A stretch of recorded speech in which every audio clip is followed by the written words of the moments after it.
Salam sejahtera, terima kasih karena bersama dengan saya di Nazilin Unity Channel. Ini satu pendedahan paling menarik dan mengejutkan kita semua berkait dengan Najib dan 1MDB di mahkamah. Pendedahan ini amat menarik dan adalah perkara penting yang perlu diketahui ramai orang. Dalam pendedahan kali ini, saksi menyatakan bahwa Najib ada kuasa tolak keputusan keuangan 1MDB. Wow. Mahkamah Tinggi hari ini diberitahu bahwa Datuk Seri Najib Razak mempunyai kuasa untuk menolak sebarang keputusan keuangan yang dibuat oleh Lembaga Pengarah 1MDB.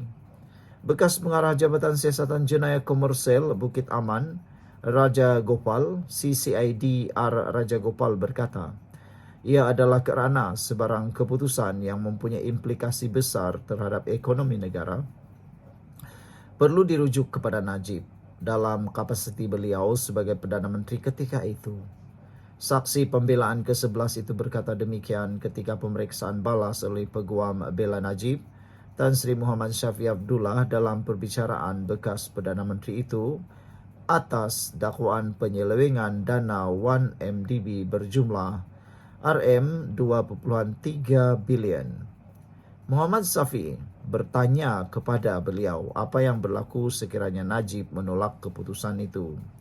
Sepanjang perbicaraan berlangsung, mahkamah dimaklumkan bahawa Najib memegang 3 peranan utama dalam dana kekayaan negara itu, iaitu sebagai pemegang saham tunggal dalam kapasiti beliau sebagai Menteri Kewangan kerana 1MDB adalah syarikat di bawah Menteri Kewangan diperbadankan.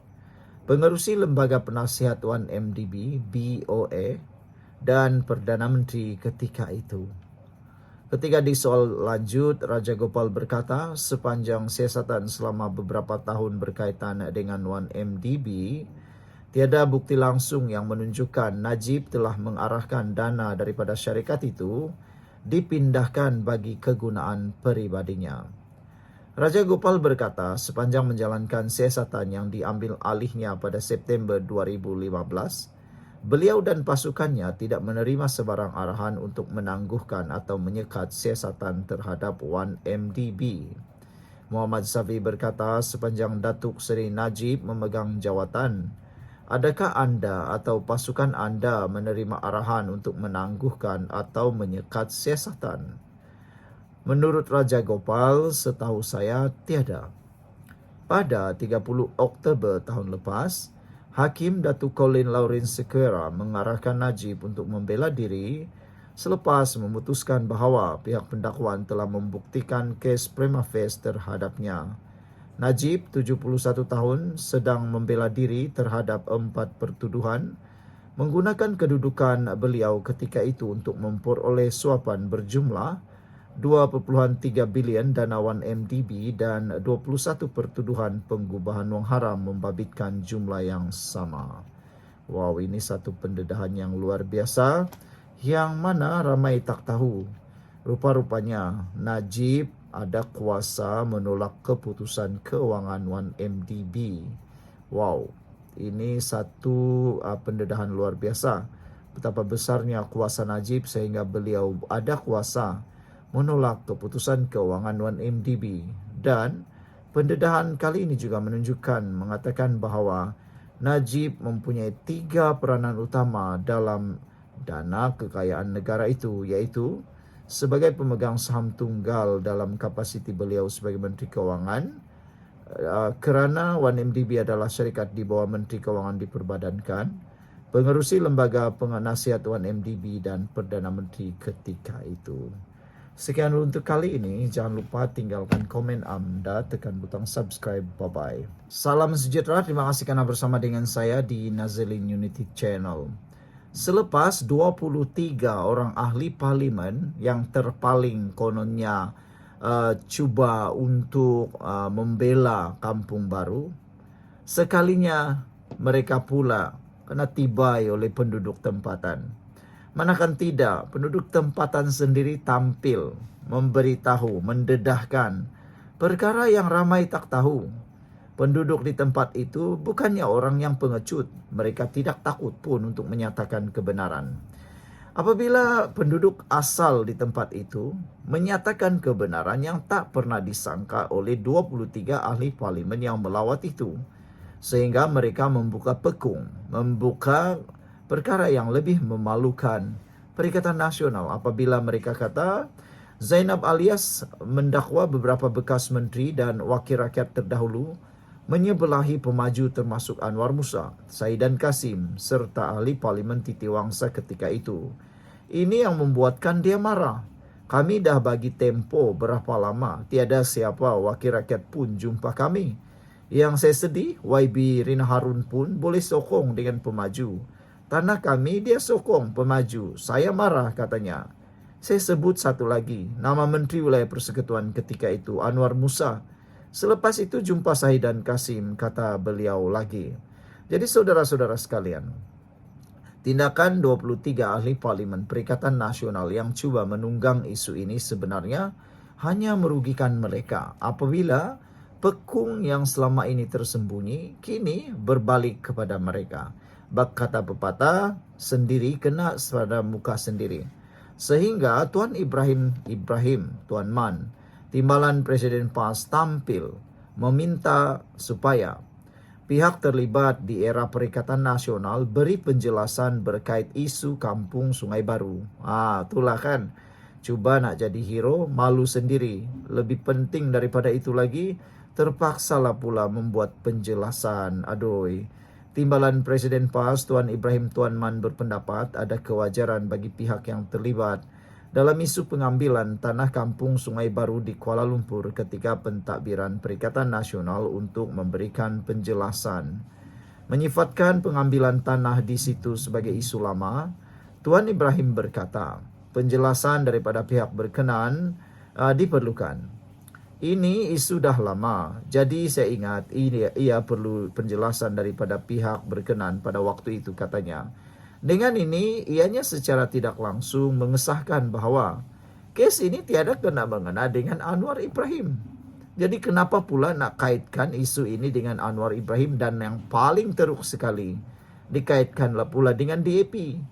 DAP diam-diam tak tahu nak buat apa-apa, tak buat apa-apa, dia pula dipersalahkan. Las-las, dia pula yang kononnya cuba mengarahkan, cuba nak mengontrol, mengawal Anwar Ibrahim.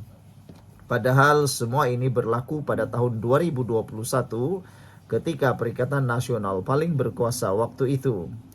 Itulah pengakuan daripada Tuan Ibrahim Tuan Man. Dia sahkan bahawa ini isu sudah lama dan dia perlu penjelasan daripada pihak yang bertanggungjawab pada waktu itu. Siapa lagi kalau bukan ahli Perikatan Nasional.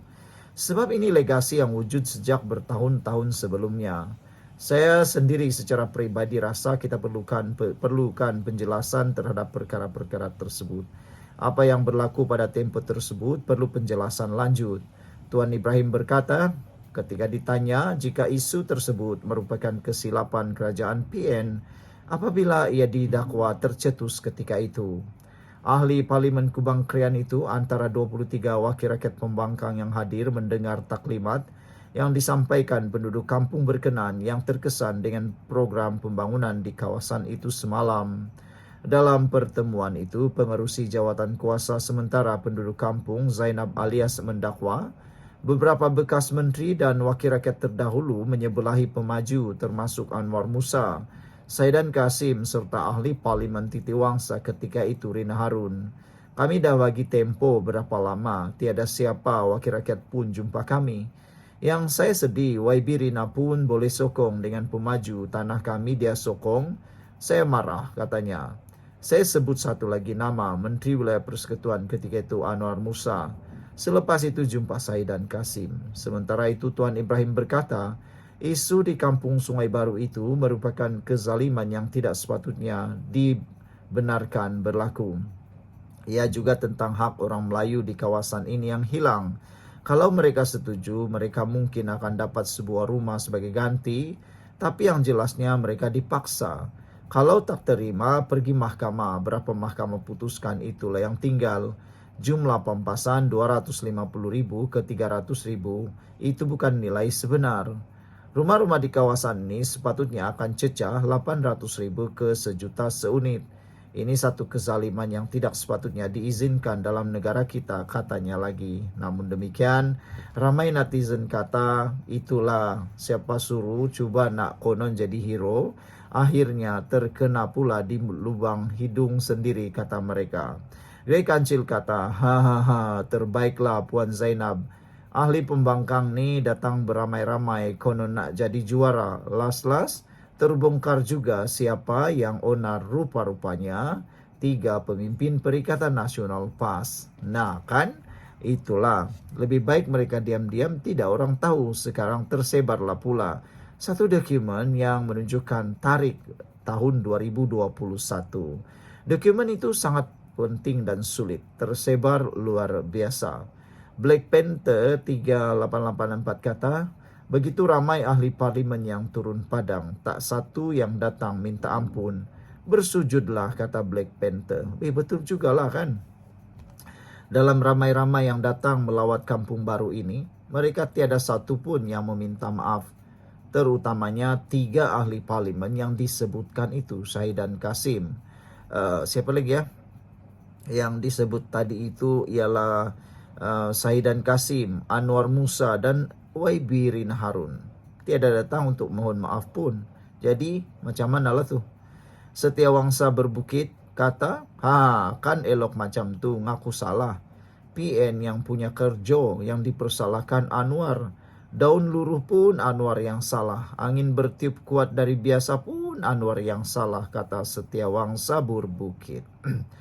Long Jafar kata, sila jawab dulu, bukan mula tuding jari, kena muka sendiri, kata Long Jafar.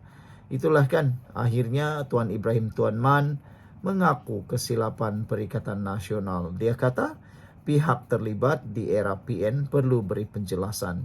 Siapa lagi kalau bukan 3 orang pribadi yang siapa tak kenal. Anwar Musa, Syahid dan Kasim, dan juga Rina Harun. Agak-agak apalah yang akan mereka perjelaskan berkait ini. Kerana telah tular sekarang satu dokumen rahsia sulit yang tersebar di media sosial berkait dengan akta pengambilan tanah ini. Sekian dulu untuk kali ini. Jangan lupa tinggalkan komen Anda. Bye-bye.